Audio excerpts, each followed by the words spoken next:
The arena smelt of scorched ozone, fermented algae snacks, and that peculiar antiseptic tang that only comes with the promise of very public violence. Somewhere high above the rotating hellbowl of platforms, spike traps, and atmospheric inconsistencies, the floating announcer drones bellowed in a dozen incompatible languages. Translations rippled through the crowd like seismic gossip, always a beat behind and a note off. Welcome, honored species and minor deities. Welcome to the Big Bang Blood Bowl, the only tournament where borders are redrawn by blood spatters. The crowd, roughly 90,000 strong and genetically 17% carnivorous by volume, erupted in cheers, clicks, digestive howls, and in one corner, a synchronized mucus chant. Limbs waved. Eyes blinked in horizontal bursts. A mole-crack shaman ceremonially slapped his neighbor with a glowing fish. His neighbor responded with what amounted to a marital proposal, or possibly a death threat. It was difficult to say with mole-crack. Above it all, at the apex of the observation spire, Naraxi Vel-Lyric crossed 2 of her 6 arms and sighed like only the daughter of a galactic warlord could, with imperial disdain and no small amount of glittering bioluminescent sulk. "They're really letting a human fight this cycle," she muttered. Her voice carried the weight of disapproval typically reserved for tax audits and uninvited species at royal orgies. The Vraxian guards flanking her twitched, uncertain whether to nod or self-combust. "Yes, princess," said one. The Earth, candidate was officially sanctioned. "Candidate?" Naraxi's laugh rang with polished bone. "You mean meat puppet? They're soft.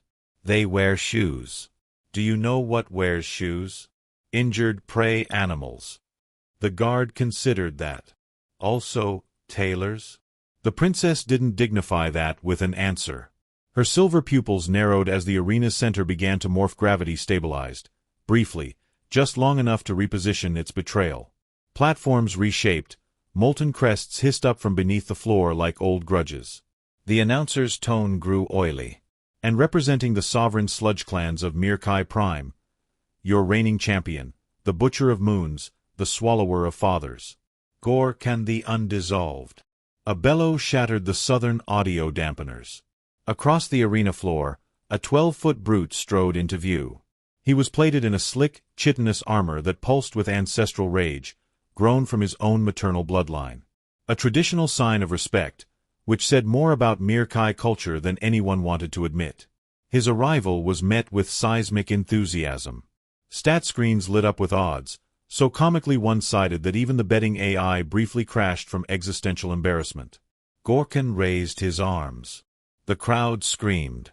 He roared a war poem older than light, and the arena's temperature rose 10 degrees from sheer testosterone. Naraxi clapped, bored. "He'll end it in under a minute." "You've said that before, princess," the guard offered. "Yes," she said. "And I was right." A sharp hiss silenced the crowd. "And now," the announcer said, as if about to introduce a sacrificial fern, "in representation of Earth, a recently petitioned Class D species and hobbyist meat collective, please welcome Eli Voss." No roar. No scream. Just a confused sort of cough from the back row, followed by something that might have been a laugh, or a rodent giving birth. She walked into view alone. No fanfare. No entourage. No sigils of planetary pride, or even a painted flag. Just a threadbare coat the color of dried blood and indifference. A long rifle rested across her back like it had grown there, and her boots left human-shaped honesty prints in the arena dust. Naraxi blinked. "That's it? That's the mammal." The guards leaned forward, squinting. "She's not even sweating." "No," said Naraxi. "She's smiling." Ellie stopped at the center, where the ceremonial squid pope extended a tentacle wrapped in official sashes and mucus. The ritual demanded a bow, a kiss to the crest, and a statement of warrior's purpose. She looked at the tentacle. Looked at the squid. Not a chance. The squid pope deflated slightly. Somewhere off-screen, a diplomat fainted. Earth's ambassador, a former high school civics teacher from New Denver, Colorado, tried to delete his own embassy credentials in shame. Gorkan stepped forward with a sort of confidence that came with a 238-kill championship record and biceps the size of bad decisions. He cracked his neck. His mouth split vertically into a four-way grin. "I will peel you," he said in perfect Earth standard. "Like a fruit. A noisy, wet fruit." Ellie didn't blink. "I prefer bananas. Want to guess why?" There was a pause. "No," he said. "Because you don't peel a banana with brute force. You look for the seam." Gorkin tilted his head. It was not a metaphor he understood. Naraxi's brow furrowed. "She's mocking him. That's ill-advised." "She's human," the guard said, as if that explained anything. It didn't. A countdown began. A booming voice from nowhere declared, "Fight phase initiating in 10. Stabilizing orbital rotation." The floor rumbled. Grav plates locked with a sound like cosmic teeth grinding. Ellie crouched and unslung her rifle with practiced ease. The weapon looked handmade. No chrome, no neural plugins. Just metal, wood, and something dangerous in the way she cradled it. Gorkin cracked his knuckles. "Last words, mammal?" Ellie exhaled. "Try not to die angry. It's bad for digestion." He roared and launched forward as the bell rang. "But that's next. That's later." Now, there was only the moment before, the breath the galaxy held. The silence between screams. Ellie Voss adjusted her scope, ignored the laws of physics with professional courtesy, and took aim, not with hope, not with fear, but with the quiet certainty of someone who'd ended gods and filed the paperwork after. The shot hadn't fired yet, but Naraxi was already staring, as if she'd seen something impossible about to unfold. Something she couldn't understand, couldn't predict, and, worse, couldn't unsee. That's when she said it. Softly. Almost reverently. "Impossible."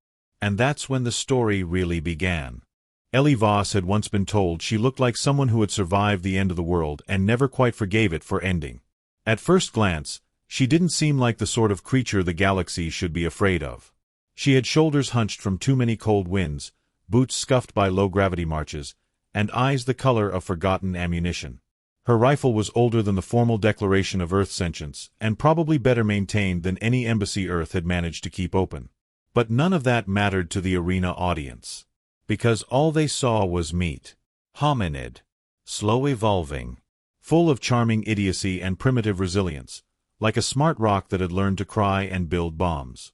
To them, Ellie was background noise given temporary center stage.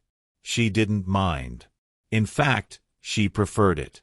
In the locker tunnels below the arena floor, she sat on a hard bench shaped like a xenoscallop, chewing what passed for gum in zero-oxygen environments. It tasted like battery acid and regret. "Final orientation for Earth combatant Voss," chimed the voice of the regulation drone. It was hovering with all the charm of a floating toaster oven and none of the warmth. "Do I have to listen this time?" Ellie asked, eyes half-lidded. "For your safety, you are advised to." Pass. A pause. Acknowledged. Skipping orientation. Legal indemnities engaged. She smiled. Perfect. The drone floated away in a huff of bureaucratic ozone. Ellie opened a pouch. Inside, wrapped in cloth and disdain, was her rifle, June. No scope enhancer, no AI assistance, no biomimetic fire control. Just walnut stock, cold steel, and something else. Something she'd never explained, and no one had earned the right to ask about. She cleaned it slowly, not because it needed it, but because the ritual helped her feel less like a ghost wearing skin. It grounded her, focused her. Especially when the war drums of 1,000 species pounded above. "Why do you do it?" someone asked. Ellie didn't flinch. Across from her stood Earth's official handler, Lieutenant Owen Park, a man who still believed in treaties and breakfast meetings. His suit was standard-issue diplomacy, gray, polite, and slightly apologetic. She shrugged. "Habit. That's not an answer. It's the only one I've got left." He hesitated, hands clasped too tightly. "Gorkan's record is 238 confirmed kills in the arena. 2 off-record deaths in warm-up brawls. 1 incident with a sand barge that got classified." Park blinked.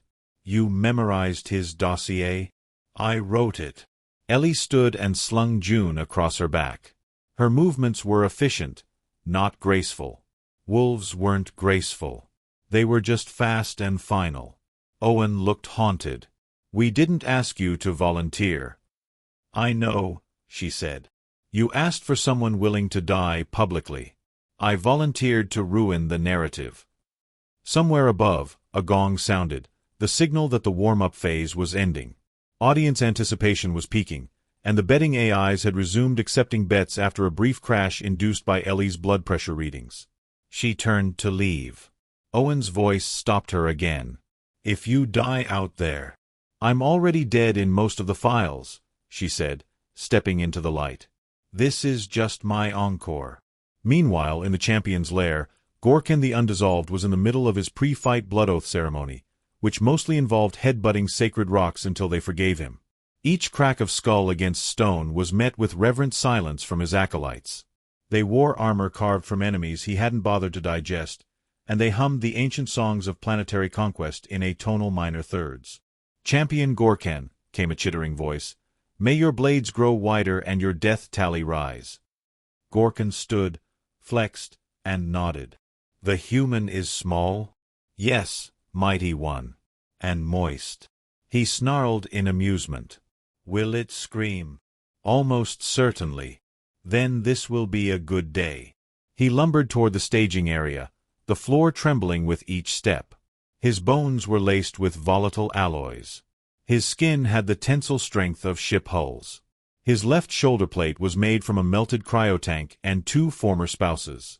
The last time he had tasted defeat, the concept of currency had yet to reach Mirkai Prime.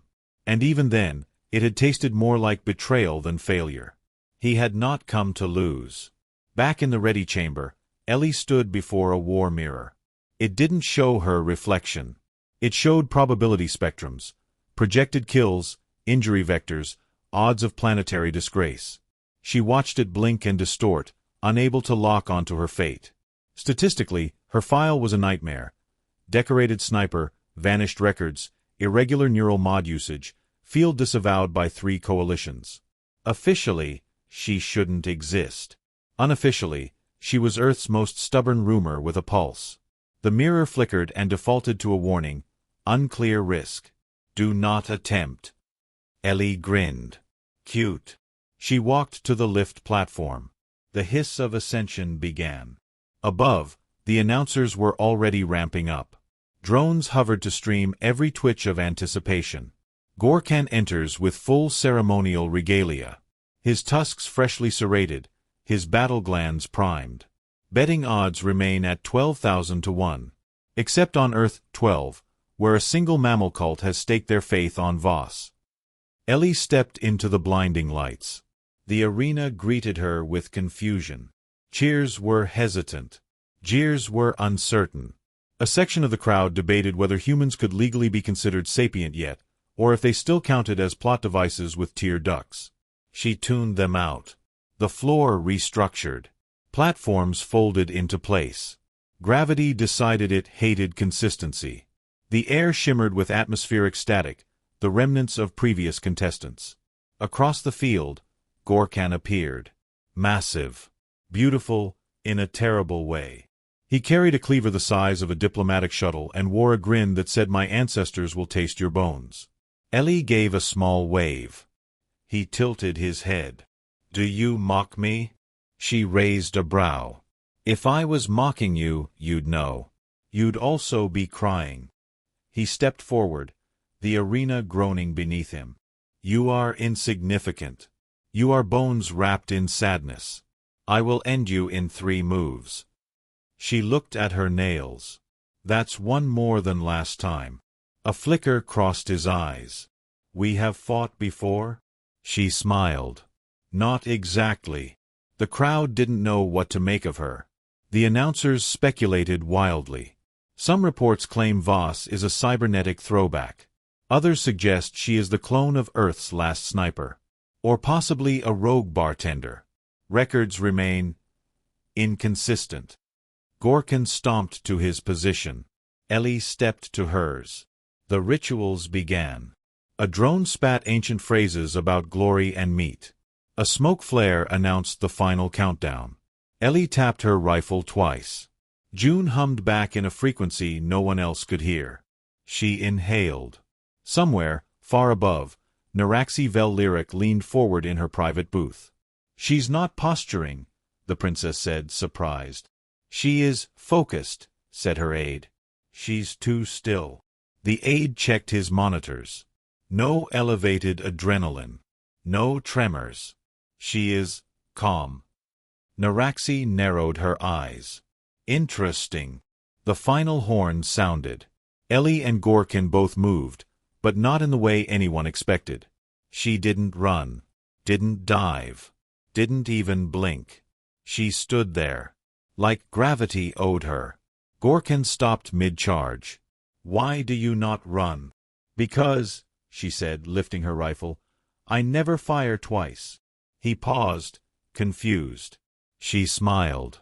And the crowd, for the briefest of moments, leaned in. That was when the fear began. Not for Ellie. For Gorkin. Because something had shifted, subtly.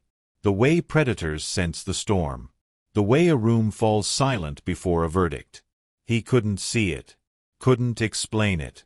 But for the first time in his blood-soaked career, Gorkin felt uncertainty. The shot hadn't happened yet, but he could feel it. Coiling. Waiting. Ready to rewrite everything they thought they knew. And Ellie? Ellie was already aiming for the part of him he didn't know could bleed. Time dilated. For most species, that was a metaphor. For Ellie Voss, it was math.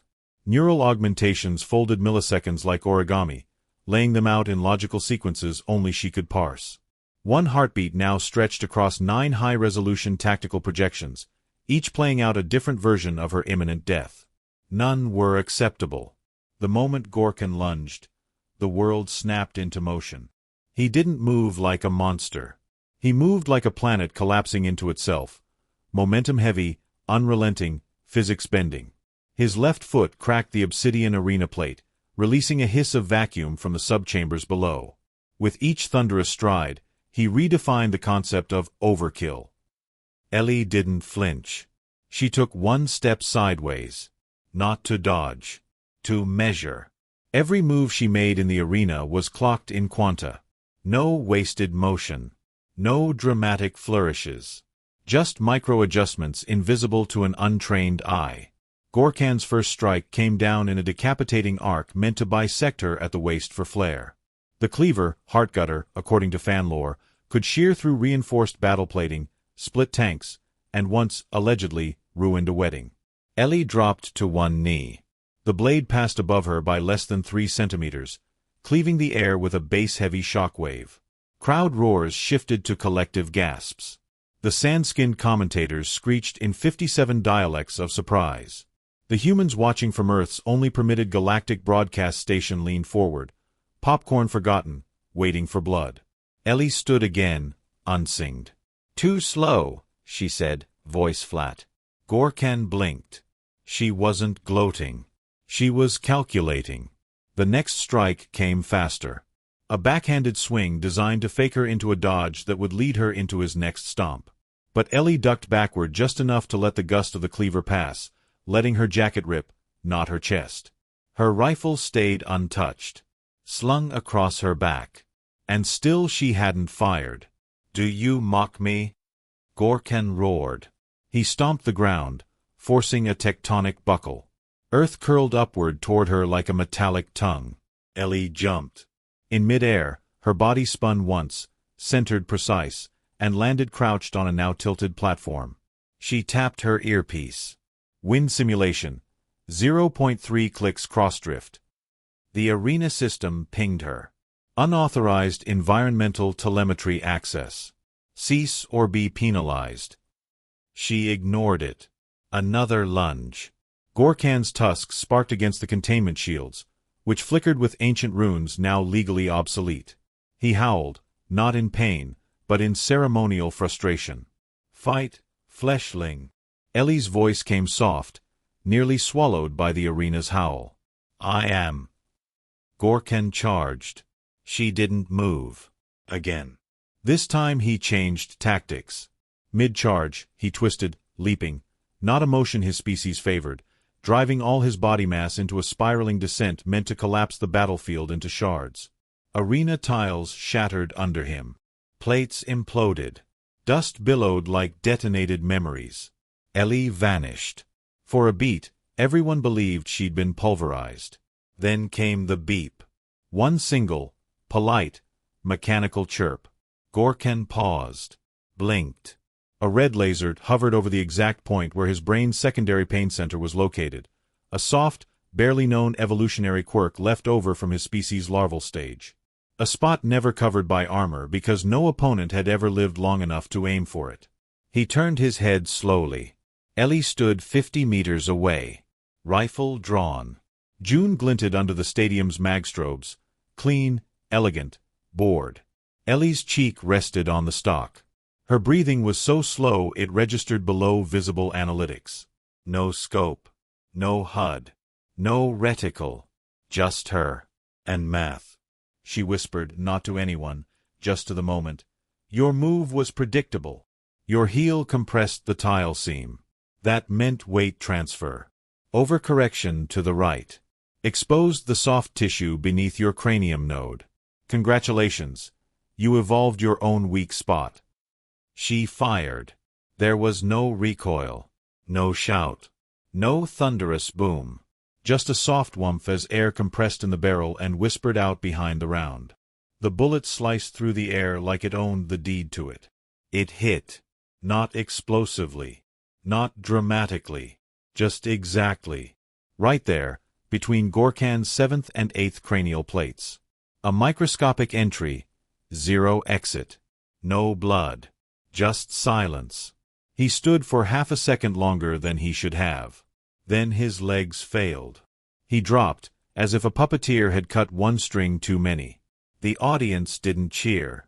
They didn't know how. Even the announcers had gone quiet, uncertain if this was part of the show or a catastrophic system glitch. Some of the drones turned their lenses inward, verifying the data. No decoys. No cloaking. No trick shots. Just Ellie. And one bullet. Naraxi Vel Lyric stood in her booth, eyes wide, hands pressed to the glass. That shouldn't be possible. Her aide, pale and sweating, nodded. It was impossible. Until now. Arena personnel swarmed the field. Not to celebrate. To confirm. A dozen scanners buzzed around Gorkan's head, emitting panicked bleeps. No pulse. No revive potential. No contest. Ellie slung June again and walked toward the body. Come. Unhurried. She stopped beside the fallen champion. Looked down at the slab of meat and myth she had unraveled with one line of trajectory. Good fight, she said. Then turned away. A spotlight found her, confused. The audience stayed locked in silence. A trillion eyes from 100 systems, watching this anomaly in boots and bone. Somewhere in the bleachers, a young Tharn warrior whispered, "She never even ran." The quote would be etched into war schools for decades. Ellie kept walking. Arena staff tried to intercept her, muttering about trophies, protocols, ceremonial interviews, but she moved around them like fog. Gorkan's fan base stood in stunned paralysis. His acolytes began composing elaborate ballads about betrayal and reincarnation, because surely their champion could not die by bullet alone. Behind Ellie, the arena floor began repairing itself, panels reshaping, sand withdrawing, as if it too was eager to forget what had just occurred. Up in the betting chambers, financial AIs imploded. The odd spike from the human cult on Earth, 12, had just triggered the largest multi-system payout in sporting history. One very confused ex-janitor was now Emperor of Credit Span 94. And on Earth. Earth erupted. Every bar, every outpost, every underground relay lit up with replay clips. Ellie's name, previously whispered among Black Ops circles and tragic war memoirs, now burned across galactic feeds. She had taken a myth and erased it. No armor.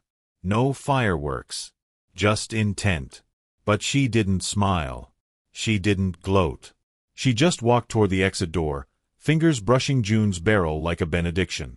In the observation chamber behind the arena, Owen Park held his breath. "She did it," he muttered. His assistant, still pale, nodded. "She really did. What's going to happen now?" She didn't answer. Neither did the galaxy. Because Ellie hadn't just won. She'd introduced doubt. And in an empire of certainty, that was the most dangerous shot of all. The Galactic Senate did not scream. It simply recalibrated its lighting.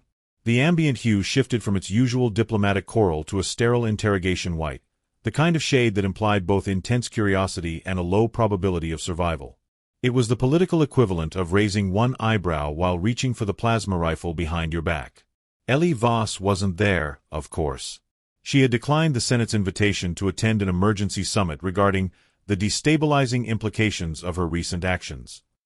Instead, she had gone to a noodle stall on Epsilon Terra, where the chef, half fungus, half parrot, didn't ask for autographs and only wanted to know if she liked spice. She did.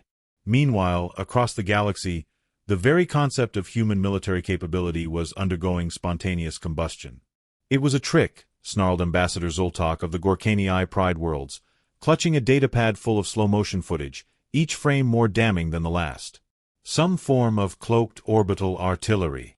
No human could achieve that shot."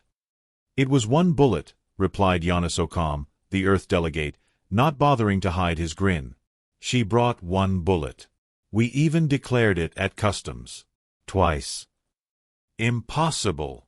"We keep hearing that," Giannis said, sipping from a thermos labeled human tears, 100% organic. Elsewhere, strategic war councils convened. On the moons of Gravix, 9, warlords burned their treaties and summoned ancient augurs. On Vrelia, the militarized insectoid hives began breeding new soldier castes with redundant sensory organs, just in case the human aims again. On Karthis, a planet ruled by sentient clouds, weather patterns restructured themselves into defensive formations, hoping to confuse any potential ballistics. Back in the arena, Gorkan's body had been entombed in a vacuum-sealed obsidian shrine, surrounded by hovering drones broadcasting his final micro-expressions on loop. Across trillions of screens, you could watch his disbelief calcify into legend. Some called him a martyr. Others called him a fool. A very small number, mostly underpaid analysts working for nervous regimes, simply called him obsolete. As for Ellie, she finished her noodles, paid in exact credits, and left a generous tip. There were no reporters waiting outside. The ones who tried to follow her trail often found themselves subtly rerouted into low-orbit laundromats or directed toward very polite but unhelpful bureaucratic loops that concluded with, "Please consult Earth's Department of Impossible Affairs." That department didn't exist. Its building did. It had excellent coffee. In a low-orbit lounge just off the belt of Tura, 5, 2 political interns, 1 amphibian, 1 post-mammalian, watched replays on mute. "She doesn't even blink," the amphibian said, mesmerized. "Her vitals barely fluctuate," the other added. They looked at each other. "We're definitely changing majors." Back on Earth, Ellie's old commanding officer, Colonel Rhea Sandoval, watched the same footage in her kitchen while burning pancakes. "She's gonna break the galaxy," she muttered. Her toaster, upgraded with rudimentary sentience, chirped, Schott acknowledged. "Order syrup." "Sure, why not?" Ellie had no idea her face was now on recruitment posters, or that 3 independent religions had declared her their war goddess. One of them had a chant that was just, "Breathe. Fire," repeated over the haunting drone of vacuum organ pipes. She wasn't flattered. She wasn't offended. She simply didn't check the feeds. She walked. Through stations, through bazaars, through worlds whose air tasted like baked cinnamon or raw data. Sometimes she nodded at people. Sometimes they nodded back. Most often, they stared, as if trying to solve her. She gave them nothing. And yet, the galaxy churned. The betting consortiums filed formal protests. The idea that a single unaided human could topple a multi-species combat champion disrupted decades of risk algorithms. The Council on Ethical Gladiatorial Recreation, a committee whose mascot was a smiling skull wearing a bow tie, debated whether precision lethality constituted unsportsmanlike conduct. No one asked Ellie. Well, one person did. An 11-year-old Tharnian girl, scales still glittery from youth, approached her in a dusty portside cafe and asked, very quietly, "How did you do it?" Ellie stirred her drink. "Which part?" "The not being afraid." Ellie looked at her and smiled. "Just a little. I just didn't let it vote." The girl didn't understand at first. But decades later, she would lead the Galactic Unity Forces during the siege of Hollow Mars and repeat those words to an army with trembling hands. Ellie left the cafe before the girl's parents noticed. That was her way. And yet, her silence spoke louder than any official statement. The species who once mocked humanity as soft, emotional, meat-based anomalies now began revisiting their assumptions. The Elixir nobles offered trade partnerships between equals. The Scourgeons, who had previously refused to sit at the same table with humans, invited Ellie to their moon for tea, then politely panicked when she actually RSVP'd. The Nulvic Confederation announced plans to review their Species Risk Assessment Index, hastily elevating humans from Category 9, unthreatening curiosities, to Category 2, extremely likely to end you if annoyed. A few still laughed. Then they remembered the footage. One shot. One breath. One woman. Gorkan's successor, a clone bred from preserved spinal marrow, trained in zero-G cryo-arenas and educated in 10,000 simulations of that fight, refused to take the title. "Until I understand how she did it," he said in a press release, "I am not worthy of replacing him." His fan base lit themselves on fire in protest. On the diplomatic station of Concord Prime, Ambassador Giannis Ocam received a packet labeled urgent. Ari. Human sniper containing 12 proposals, 4 veiled threats, and a handwritten note from the Marduk's queen. "We apologize for our prior tone.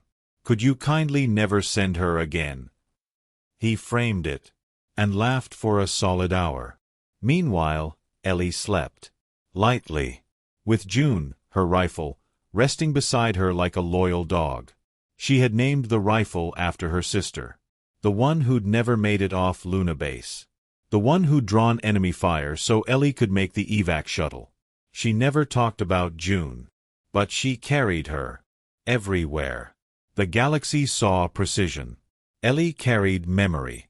One bullet.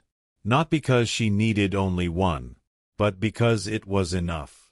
Back in the arena, the holographic displays now showed a loop of the moment right after the shot. Not the impact. Not the fall. But the way Ellie stood afterward, shoulders relaxed, eyes steady, like nothing important had happened. That frame was now studied in military academies. For posture. For intent. For prophecy. Some said she had exposed the weakness in every great empire. Certainty. Others said she was a myth weapon, genetically engineered for poetic justice. Still others, usually drunk, claimed she could shoot through time. None of them were right. None of them were completely wrong. She was human. That was the point. A species that had once been dismissed, colonized, pitted, analyzed, outsourced, and all but ignored, had now reminded the galaxy that they did not play by the rules. They wrote new ones. And sometimes, they only needed one round. At the edge of known space, where comm signals arrived warped by gravity and time, a smuggler replayed the fight for his crew. They watched in silence. Then his second-in-command muttered, "Boss, maybe we don't hit that Earth convoy after all." "Smart lad," the smuggler said, and deleted the plan. In a monastery orbiting a black hole, monks debated whether Ellie was an avatar of cosmic balance. One proposed that the bullet itself had achieved enlightenment. They argued until a passing freighter disrupted their gravity and flung half their wine into space. Back on Epsilon Terra, Ellie walked into a small repair shop. "Need a barrel rebalance," she told the tech, a bored crab being with tiny welding goggles. He stared at her. At June. Then said quietly, "You're her." Ellie just shrugged. "You broke my brother's gambling debt." She blinked. "You mean?" "He bet everything on you. Said he had a hunch." She considered this. "He was wrong." "No, he wasn't," the crab tech said, and began the repairs.